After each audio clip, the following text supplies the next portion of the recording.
mean, I could completely align with what you say, and really appreciate your passion as well. Um, how did you get to there? How did you get to the passion you have today? And I think, I mean, this question is important for me because I think it's because of passion that then you're successful, and then you bring something to the world, and you also enjoy yourself in what you're doing. Yeah. How did you find this passion? What's your story around it? And Yeah. maybe how do you see yourself in the future? I don't. Yeah. Great question, Pascal. Great question.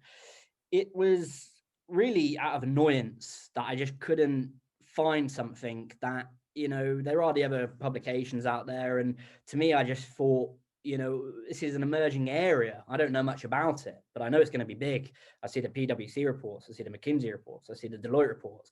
And I just looked at it and thought, well, I wonder where do I go for this? And I honestly thought the AI journal, I thought the name would be taken. It wasn't. So I was like, excellent. Step one, what can I build this in? Before that, what's your background? Where are you coming from? Marketing. So I was Okay. in marketing, and somehow fell into that through step by step and customer relationship management before that. So a lot to do with scaling website traffic and all that kind of area, and writing content. So it was my kind of passion that played off each other, I guess. I love to write content. It's not always content that people agree with, or it's not always to the best caliber. But I'm a big fan of video. I'm a big fan of doing things like this and getting your brands out there, because it's it's the way forward. And I would say my passion almost came out of annoyance to think, why should people be scared of this technology or be scared of what's to come? I honestly think if you're a very lazy person, which this might be quite controversial to say, maybe you should be scared, because it's going to be taking a lot of those mundane jobs. I worked in, a manufacturing company, and we dealt a lot with pick and place robots. So you could see, taking it onto line, working with distribution hubs and Hermes and DPD to see where the packages were going and what it was doing, and the robots pick and place it. It's easy once you see it in person and you're on the shop floor to think this is going to take, this is going to automate a lot.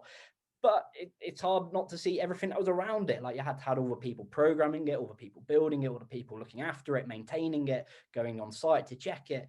And my passion, it came from there to think, how can I tell people that this is what's going to change their lives, 5 years from now. How did you get from marketing to AI? Good question. I don't know. I really, I can't answer that one properly. It was more of a late night reading and doing it on my weekends, and open to technologies like robotics, not so much AI, but seeing it in action and seeing physical automation lines being produced and actually manufactured. But yeah, kind of, people like both of you, you're the ones that inspire me to think this is interesting. This is what I need to learn about. This is what I want to push and what I want to do. So, it's something that just clicked with me. What would be your advice to people watching us today, to become like you, being passionate about what you do, open to share with the world your message? I mean, to get there, to get to the point where you are today, where you're a happy person. I mean, you don't feel like you're going to work painfully every day. You're passionate. And you found this passion. How did you? I mean, what would be your advice to people watching us? Looking for this. So I read a lot, so reading kind of helped me understand what the kind of different avenues are, and listening to podcasts, because I know some people don't like to read, and you can listen to the podcasts. And I had a quote, I'm not too sure who it was, from maybe Tony Robbins or someone, that said, you don't actually need to go to university. You can learn a lot from, I'm not saying you shouldn't, but you can learn a lot through YouTube and a lot through videos, podcasts, whatever it is. And through that, Pascal and Irene, I just thought, this is what I want to pursue. I knew I wanted to add value to people some way or some shape or form, and help businesses get their message out there, and help people share what they want to share and what they're passionate about. If you're passionate about something, you should go chase it, because honestly, it doesn't feel like work to me. It feels more like fun, and it feels, they're obviously, a bit tricky at times, but knowing I'm helping people and adding value to them in some shape or form or another, I think if you do that, and whether, Gary Vee's a great person to look at for that, because he gives a load of different ranges, from, you know, reviewing toys through to, you know, reviewing sofas or selling, you know, architecture or paintings. There's so many avenues. If you're passionate about it, and I can't agree with anyone that says there wouldn't be money in it, because there is, or not money, but value, or what you can do to make a living and to, you know, follow your dream and do it in the background. I mean, AI Journal's taken a year to get to where it is at the moment. And, you know, I wouldn't change any other way. I was doing it in my evenings, on the weekends, and kind of thinking about it in the day. But, you know, something like that, whatever your background is, whether it's in marketing, PR, sales, or whether it's in technology, or whether it's building, you know, software, or writing code, or something completely different, you know, journaling, or, you know, there's a passion there for it, and you should go chase it. And if you haven't found it yet, don't worry, like, there's plenty of time. And that's why, you know, you should always not stay fixed until you found it. But, you know, it's there's a lot out there for people, and I think if you like it, you should go chase it.